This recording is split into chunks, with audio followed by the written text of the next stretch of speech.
10, 9, 8, 7, 6, 5, 4, 3, 2, 1. All systems go. You're listening to Sudbury News Talk. I want to show you something. Stand by. On the morning shift. Anything Could happen. Sudbury News Talk on the morning shift.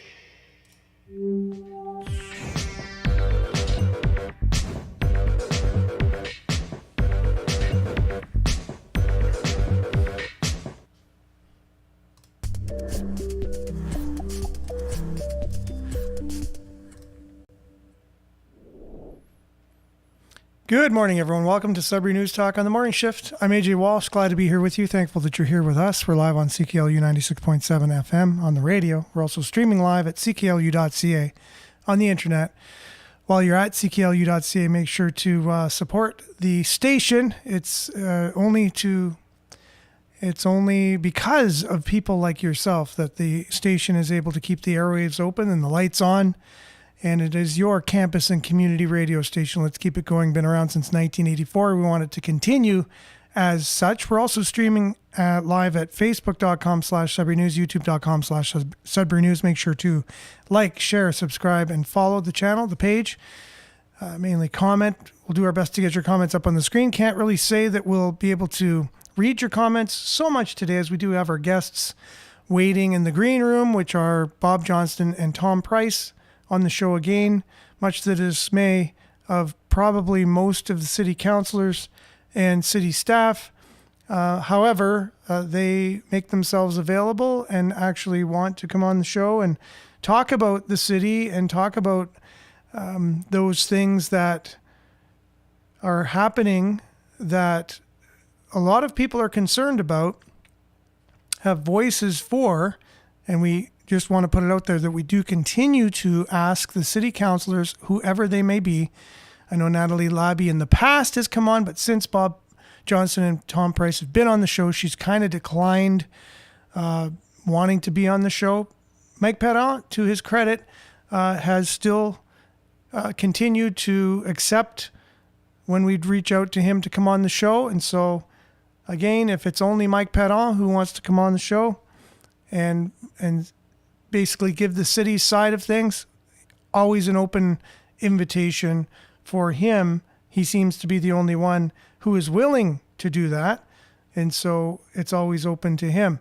We're also streaming live while we're on demand on Facebook and YouTube immediately following the show, along with x.com/Sudbury News and Sudbury.news, which is our news aggregator. And to not waste any more time, we want to just dive into what's going on with our weather. When we come back with from the weather, we're going to have Bob and Tom on and talk about the issues that have mainly been in the news lately, which has been Energy Court and the encampment there, the tent city. What's happened? There's been a fatality just recently. Somebody just trying to keep themselves warm. What's the city's policies? Did that contribute to the person's death? And the city's always trying not to be liable, and because they don't want this kind of thing to happen, but it happened maybe despite their policies to try not to be liable. So we want to talk about that. Are they trying to cover too many bases and they're causing these things to happen? What's the good, bad, and the ugly of the Energy Court encampment? And it looks like the city's going ahead with the arena, regardless of a lot of things. And so we'll talk about how that's going to impact the city as well, and the good, bad, and the ugly to do with the $100 million library and hub that's being constructed, along with what's said to be a $200 million arena, but it's looking like it's more in the area of $500 million. So anyways, we'll have all that and more when we come back right after the weather. Stay tuned. It's going to be a great show. I promise you your money back.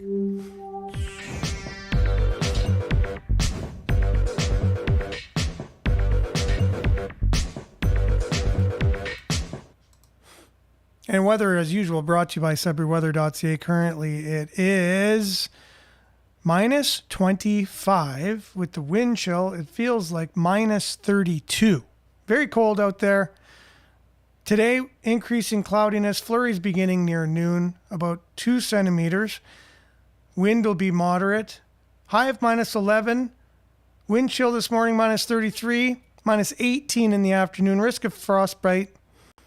Tonight, flurries, local amount of 5 centimeters. Temperature steady near minus 9. Wind chill minus 18 this evening and minus 11 overnight. Tomorrow, flurries again.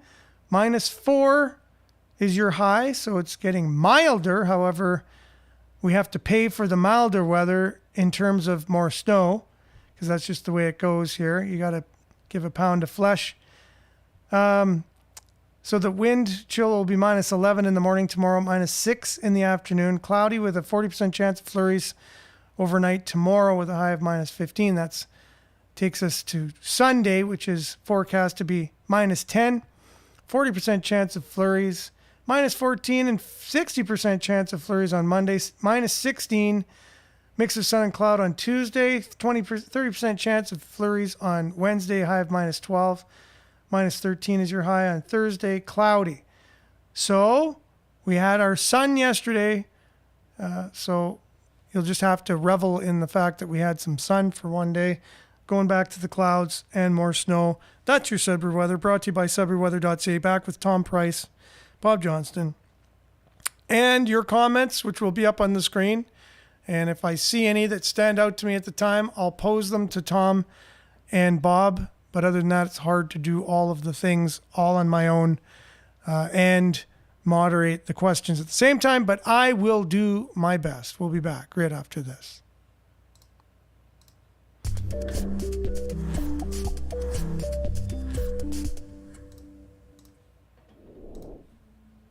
Okay, and as promised, it looks like we have Bob here first and foremost, and I'll put my handy dandy earphones on so I can actually hear what we're talking about and what you're saying. Good morning, Bob. Good morning.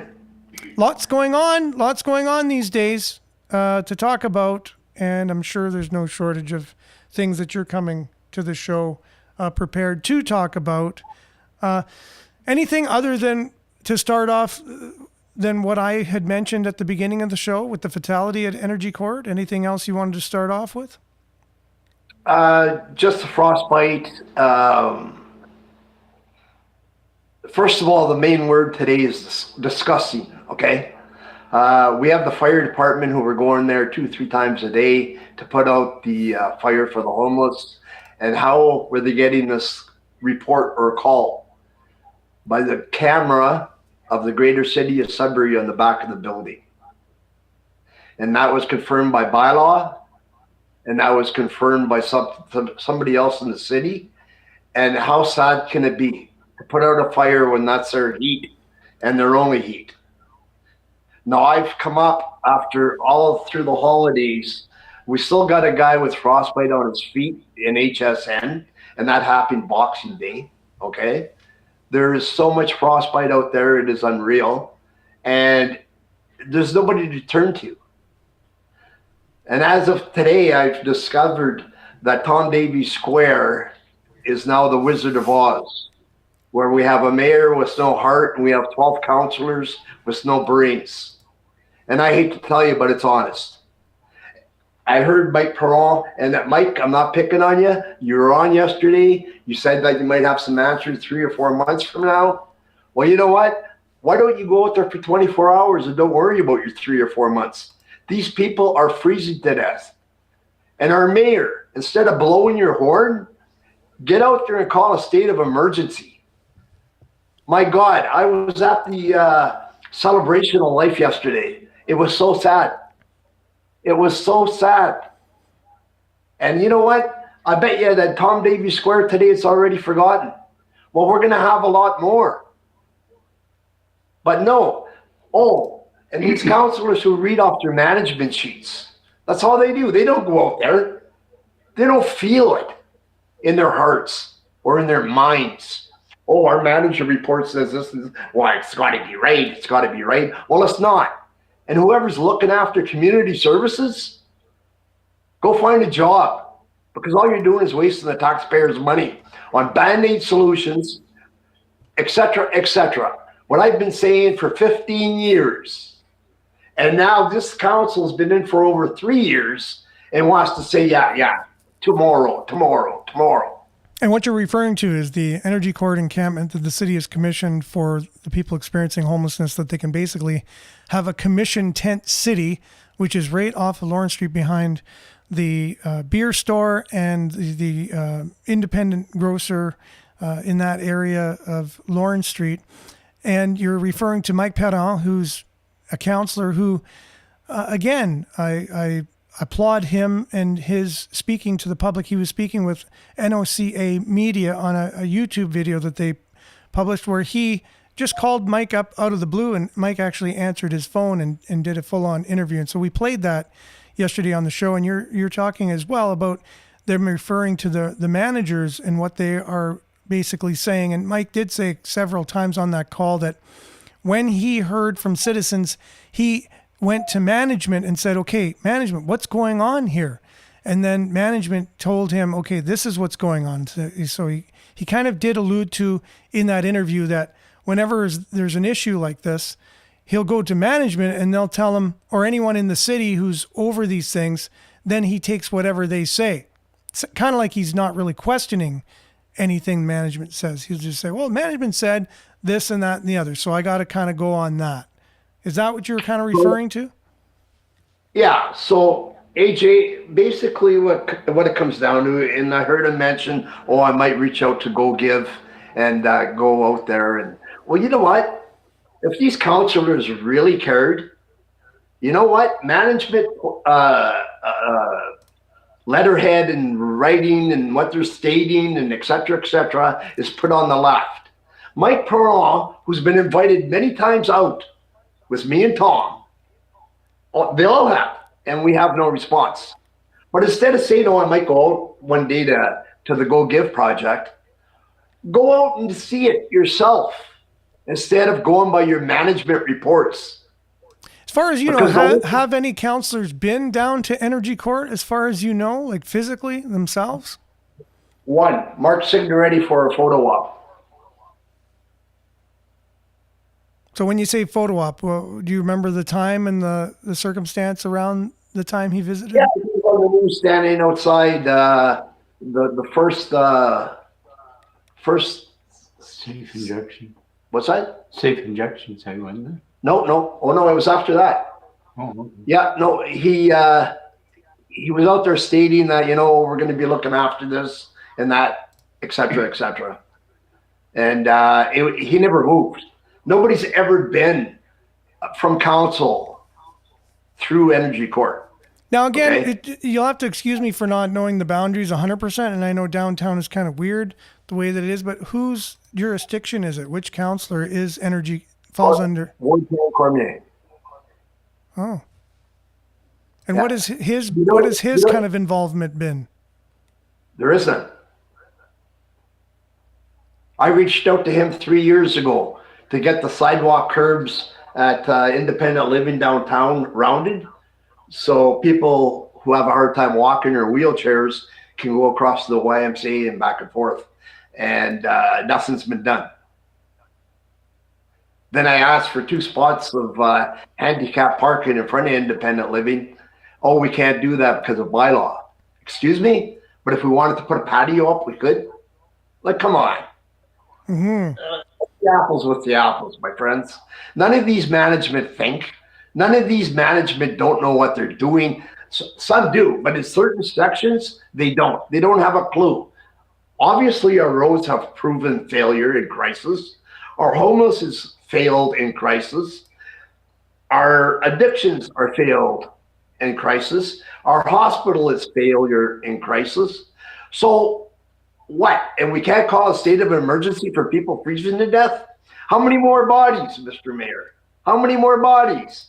And council, how many more reports are you going to read about a bunch of BS where they get their facts from here and there, everywhere, except for the actual truth and facts of Energy Court and those beautiful people living in there trying to survive.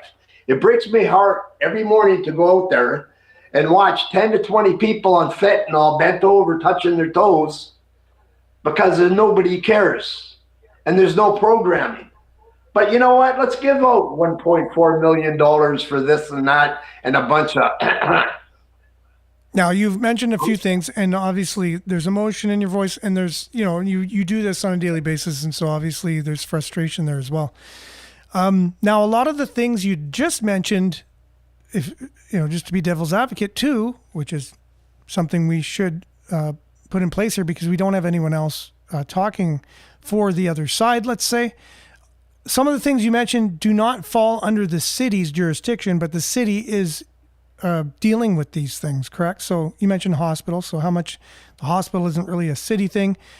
The fentanyl crisis, although our citizens are dealing with it, is it really a city thing? It's not really. It's an international thing and a national thing. Our governments are allowing the fentanyl to run rapid.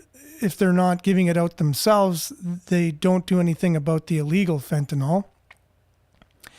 And then they're also, through their harm reduction programs, giving out free drugs to people. So it doesn't look like there's help from the federal government there. And so this is a very layered, complex society we live in general. And so what happens? Go ahead. Sorry. So what happens is, yes, we have federal funding. Yes, we have provincial funding. Yes, it comes down to the municipality. So where's all this funding going?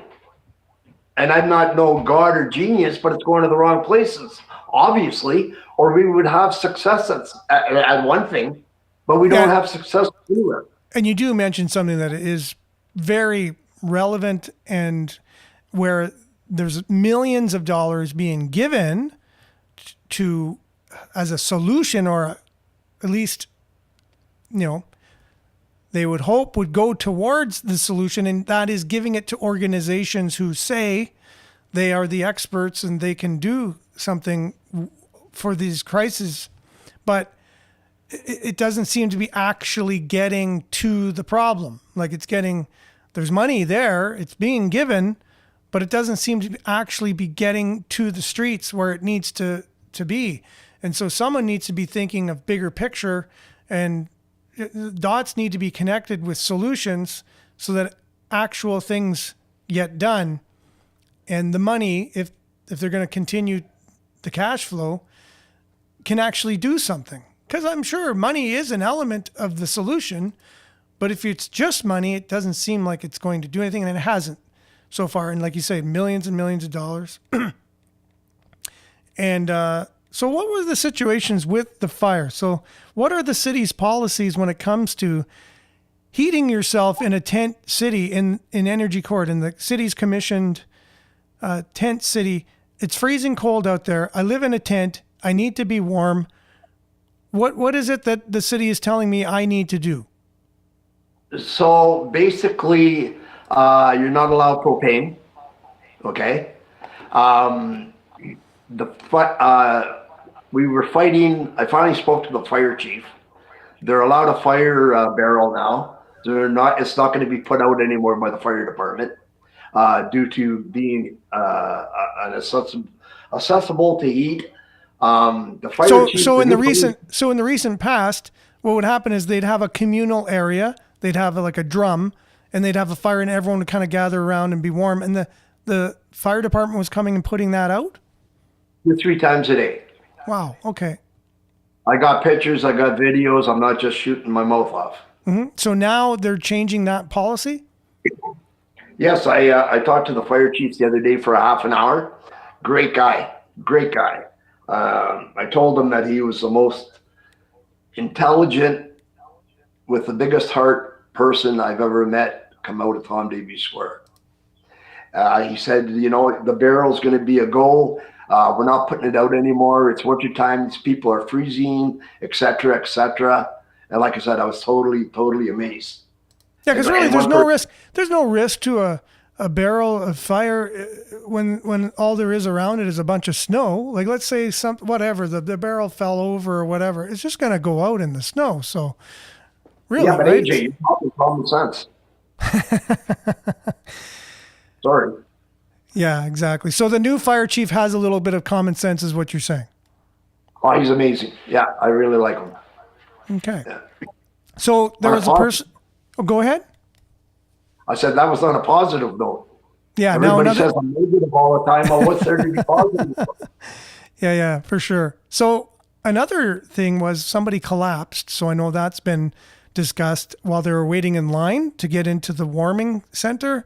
And I think Mike Perron, alluded to the possibility that this person could have also been on something at the time, and that's the reason why they fell and collapsed. But you had mentioned, I think, in one of the comments I read, that the person was not under the influence of anything. And so did you want to talk to that a little bit? Oh, that's no surprise. That's the easiest way out for the city now. Anything. A robbery at a store. Oh, the guy was on drugs. Oh, lady collapsed. Oh, it was an overdose. Baloney. Okay? That lady, and I was 40 feet away, made the video, posted it with the police, the ambulance, and the paramedics picking this lady up off the ramp, putting her in the ambulance. She collapsed. She was frozen. That was one of the coldest days of the year so far. So we can't go blaming everything on drugs, and we can't be labeling everybody as addicts and et cetera, et cetera. There's a lot of good people out in that homeless and energy court. Let me tell you, very intelligent people. And go ahead.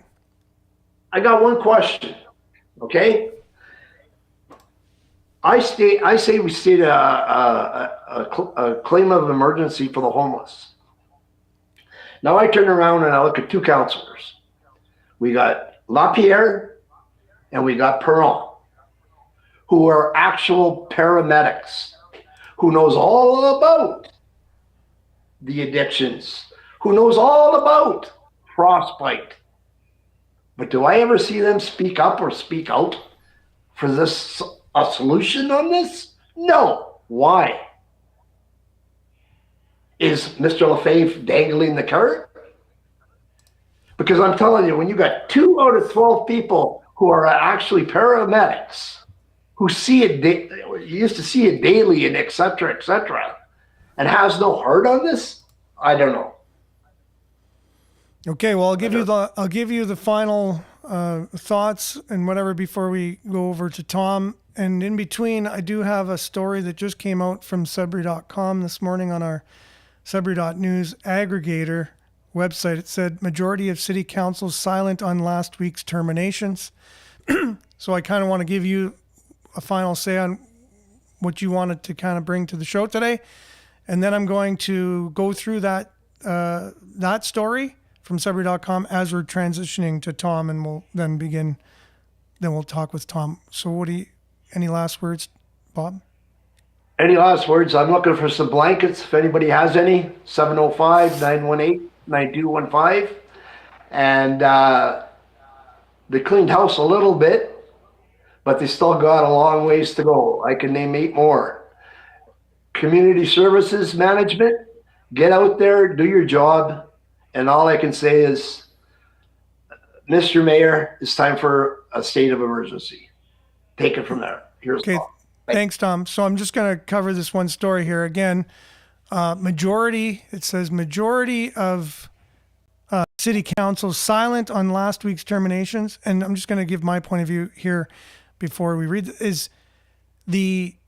I think people are behind the fact that there's too much management in City Hall. We know it's bloated, just like any government is.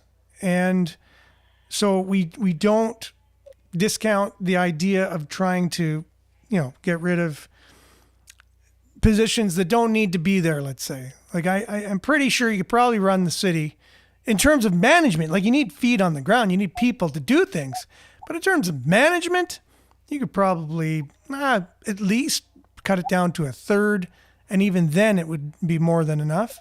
That's my own personal position on it. But the way that it was done, why it's being done, who was fired, these types of things, people could be just trying to get rid of the ones that they don't like. And that's what I'm kind of suspicious of. But again, I'm a suspicious person. So most members of Greater Sudbury City Council have remained silent following last week's termination of 5 senior managers and 1 junior staff member by the CAO.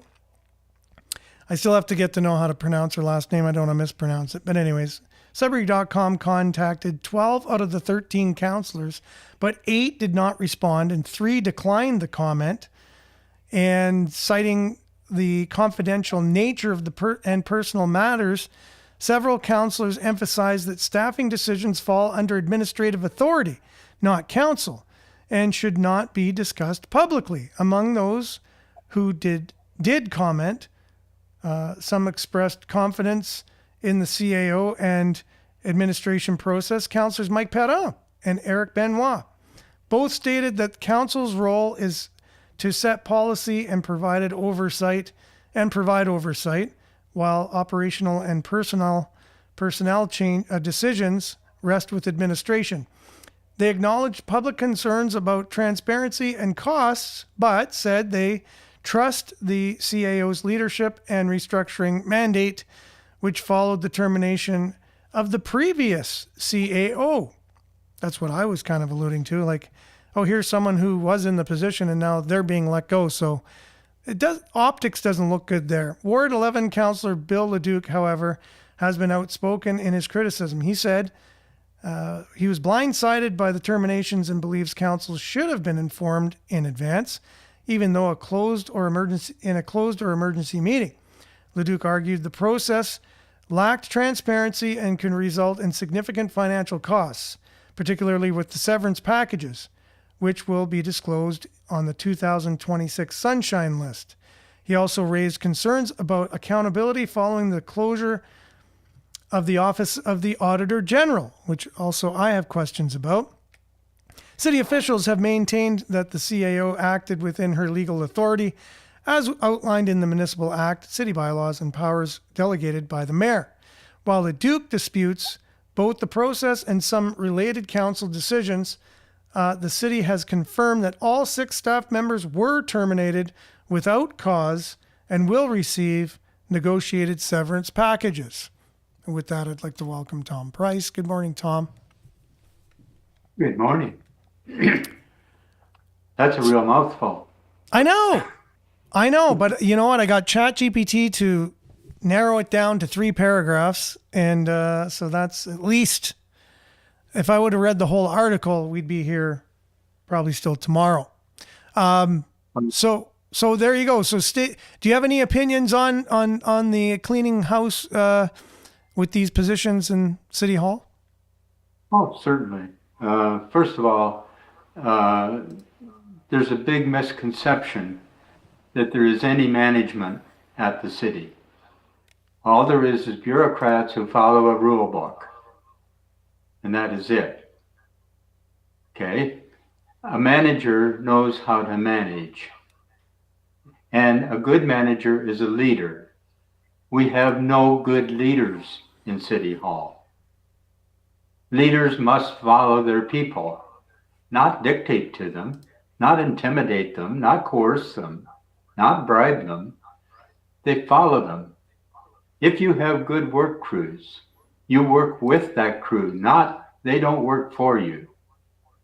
So the management in our city does not exist, at least not visible to the public. The second thing is we get into all these reasons, and you went through it with Bob on the homelessness, about jurisdictions. Well, if somebody's dying because of something that's happening in our city, what on earth does a jurisdiction have to do with it? Cure the problem. We'll fight over the jurisdiction later.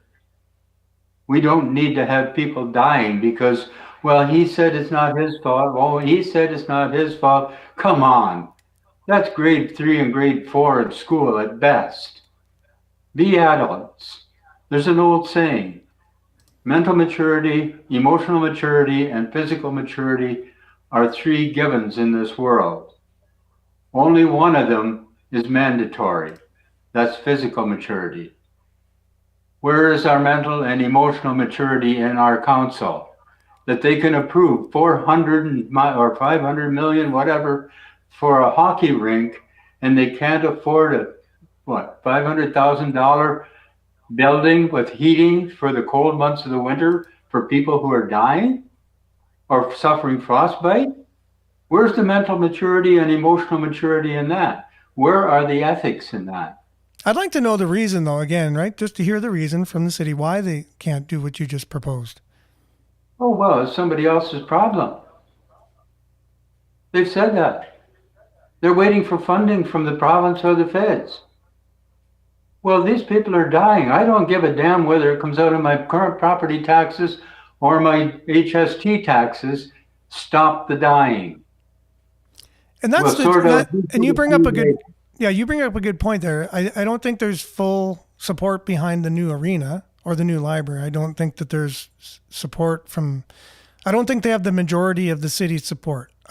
They haven't shown that. So that's just me thinking. So they have to prove that the city, the majority of the city, they haven't put out a vote for that just to see if people agree with that, but they're going ahead with it anyways.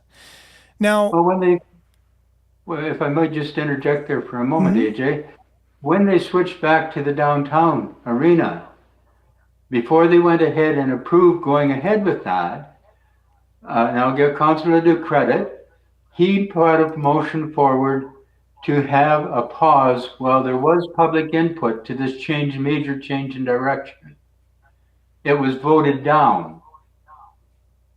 Whoa, what do you mean? The public isn't allowed to express their opinion? What kind of secret society are they running in City Hall? Well, who's paying for it? We are. That's all that matters. So why should you have a say in where your money is going? Well, we're right now, and this is very apropos to the situation with these terminations. The reason been given for the terminations is we're going in a different direction, a new direction. Which we'll tell you later. Which we're going to tell you later. We're going to tell you our vision after, and you'll see, and it's going to be good. Don't worry. That's what basically they said. What a pile of horse manure. That is just unbelievable. And they get away with it. Usually people start with a vision. They don't start doing things and then say, oh, don't worry, it's a good vision.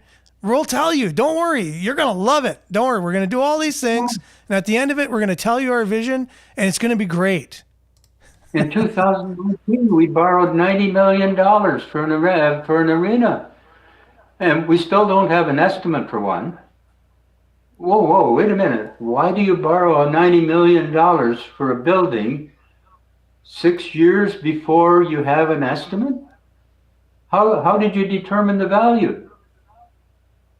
Now, yesterday I was in discussion with an individual in town, a well-thought-of businessman, and he was telling me how great a job our new mayor is doing. I said, you've got to be kidding. He's worse than the previous one. And Mr. Lefebvre, if you're listening, I'm talking about you. And particularly since your photograph in the arts and entertainment blip that was in the paper in the Sudbury Star, where you're grinning and sitting at a piano, and you look like Nero with his fiddle singing as Rome burned, only this time it's homeless people burning. And you are the fiddler.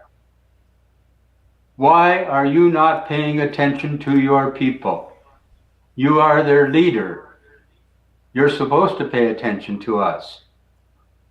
And I'm not just being vindictive. I'm not just being cruel. I'm being honest. I would never accept a job that you are doing. My ethics would not allow it. Which brings us to the next point. Did the city put out a statement or anything about this individual who passed away, like saying they feel for the family and they're sorry that this happened, or anything like that? I haven't seen one. Maybe they did, but I haven't either. No. But this brings out another thing. The Canadian government has a statute and codes for conflict of interest and ethics.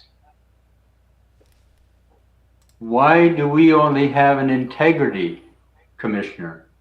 Where is the ethics part of it? Who, with any sense of ethics, could keep that event center moving and spending those millions and hundreds of millions and allowing these people to suffer out in the cold during the winter months? I mean, it doesn't cost that much to put them in a building with heat. I mean, a couple of years ago, the Grace Family Church did it in their basement. And the government, the city gave them some money.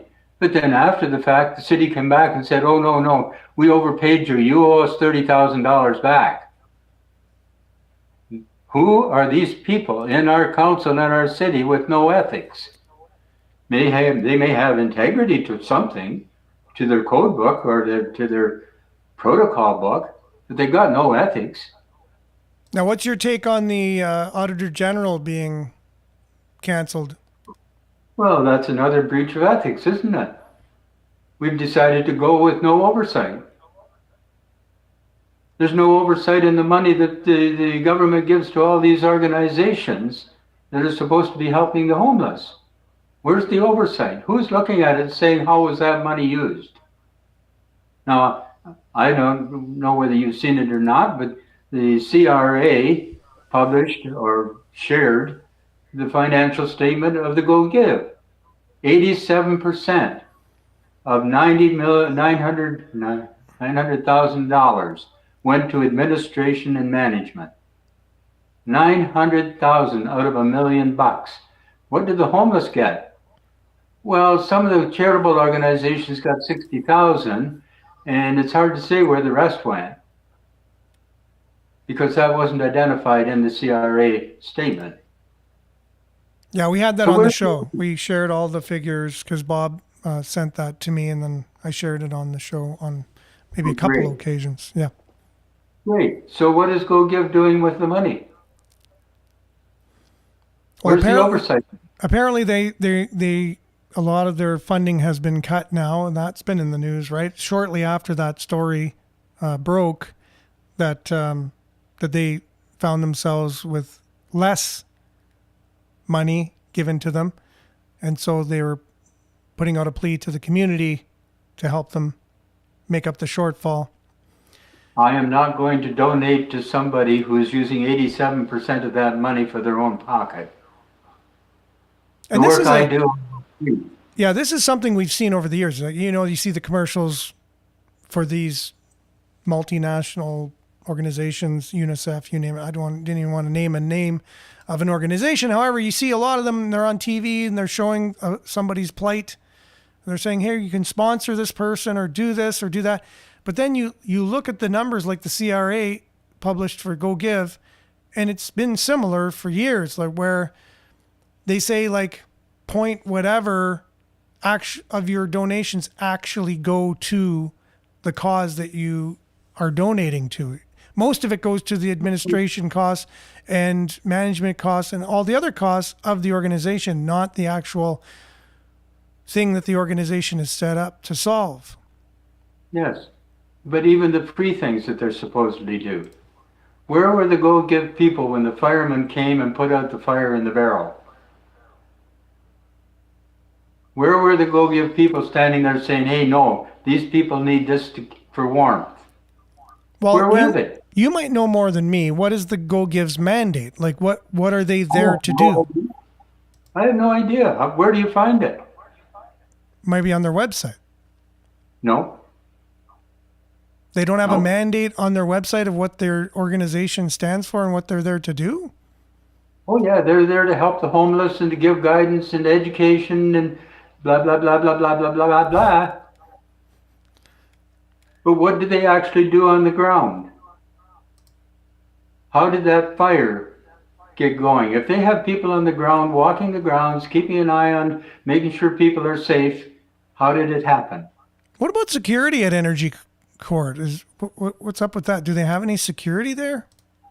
Oh, of course. There's two of them. Inside. But they sit in their cars or in the trailer and wait. If there's a fight, they'll go out and see about the fight. But that isn't security. Every store in town now has security at the door. What does it do? Well, they make sure that the guys that come in and shoplift can get out safely without being attacked. It is that backwards. a proud statement for our city? It is backwards. I was in Timmins, however, like 2 months ago, and someone felt emboldened because more people feel emboldened because of what you just said. They're like, oh, no one's going to do anything to me. I can steal anything I want. So they had a duffel bag. They filled it full of whatever, and they left the grocery store, which was the Metro in Timmins. And I was like, yeah, he's just going to get away. I told my wife, because that's the way it is now. But an employee from the Metro tackled the guy in the parking lot. And I think the person was saying, you can't do this to me, you're not allowed, stuff like that, and they're like, you can't steal things from the store, and took the bag away. Okay, well, let's move on to another one. The Sure. big thing that comes up all the time with the homeless is the tents. Oh, they're a fire hazard, and they're this and they're that. Well, I'm sorry, the indigenous have been heating their living quarters in tents, they're called teepees, for millennium. They don't burn down their tents. They don't suffocate anybody. They have an opening at the top. All the fumes and that are harmful to you because of the heat rise and go out through the hole in the top. Where is our group that's dealing with the homeless? Who is teaching them how to have a tent that's safe? I saw a comment on yesterday's show, because I'm trying to read some of the comments as we're talking here, and I'll read some, and I can't read them all. But one person said, what about prospector tents? Like, why doesn't somebody donate a bunch of prospector tents, which are totally, like you're saying, they're meant to be out in the winter and meant to have a stove in there, and they're large, so you can almost have a communal tent where a bunch of people can gather. So not just a barrel in the open air where you barely can be warm, maybe a fire in a tent where the heat can kind of stay in the tent a little bit, keep people warmer. Oh, for goodness gracious sakes, you don't have to go that far, AJ. The Boy Scouts do. The Boy Scouts. These are young lads. They're tents. They go out and pitch tents in the middle of winter with heat inside to keep them warm. They do it safely. You just brought something up, Tom. I think it's a great idea. So, we have all these programs out there and stuff making millions of dollars and stuff, and we don't really see it on the ground.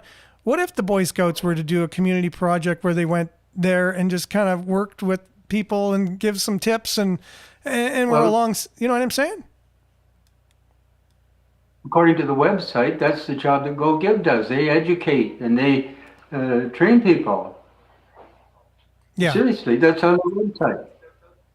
Well, I'd rather have the Boy Scouts down there, and they would learn a little bit about people in vulnerable situations at the same time. So it would be a great learning experience for young men, and they would be very helpful as well. And that's where grassroots type things really work, and it wouldn't cost anything. The military cadets. There you go. Militia. Yeah. They camp out in the wintertime. They have some big halls on, not Ontario Street, the next one over, where they go. They know how to survive in the cold. Get them out there teaching these people how to build tents that can be kept warm.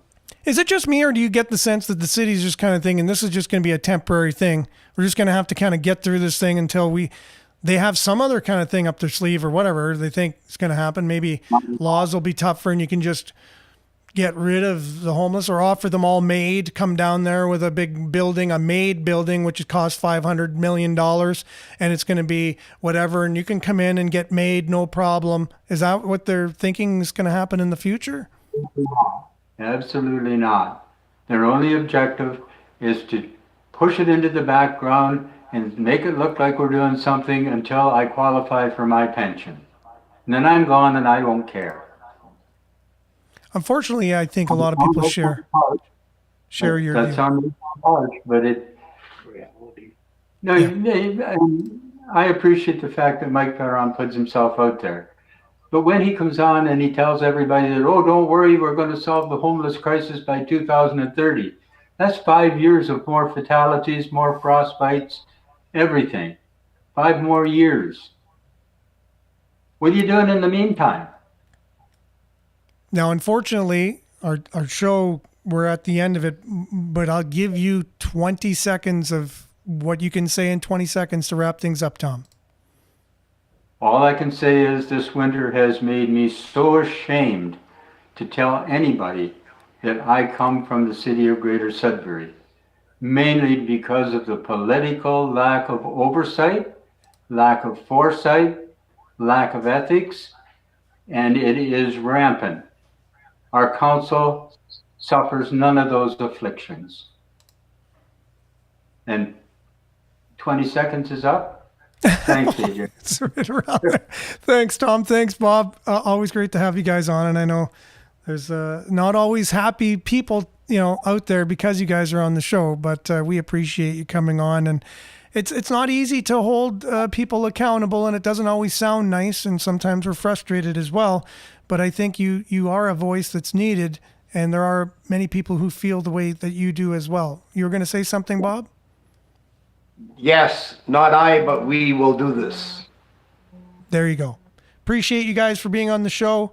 And it's all the people that were on. It's our show. This is your show on your station, Sudbury News Talk on CKLU 96.7 FM. Grateful to have Bob and Tom on today. Thankful to have all your comments. We'll be back same time, same place, on the same platforms, God willing, on Monday. Have a great weekend, everyone. And remember to stay aware. Like, share, take care. Stay tuned now for Earshot Daily on CKLU 96.7 FM. Ciao for now. Have a safe and happy weekend. Bye, Bob and Tom. Thank you. And bye, everyone.